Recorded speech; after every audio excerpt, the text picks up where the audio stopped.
L'an dernier, j'ai donc lu La dystopie viendra, le temps du feu de Wendy Delorme. Ça a été mon gros coup de cœur de l'année 2025.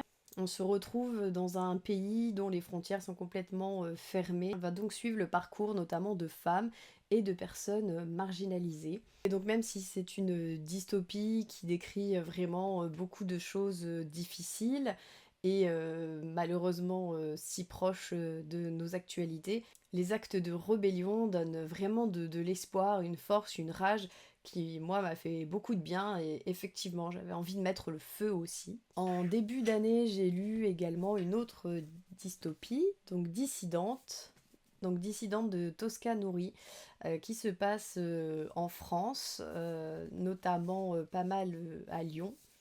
Et en fait, il y a un virus qui s'est répandu et qui fait qu'il y a très peu de naissances de femmes. Et donc très vite, le gouvernement prend des mesures pour contrôler le corps des femmes. Ce qui est très glaçant aussi dans Dissidente, c'est qu'il y a aussi beaucoup d'extraits de journaux ou de lois qui rendent ça très crédible. Pour faire face à l'effondrement inexorable de notre natalité, que ni la science ni la coopération internationale n'ont réussi à enrayer, nous n'avons d'autre choix que de proclamer l'état d'urgence démographique. Il en va de la survie de la nation. Moi, cette notion d'état d'urgence démographique, voilà, quand chez nous on parle de réarmement démographique, vraiment, voilà, on y pense beaucoup. Donc une très bonne dystopie en 2 tomes, j'ai hâte de lire la suite et de voir où le récit va nous mener.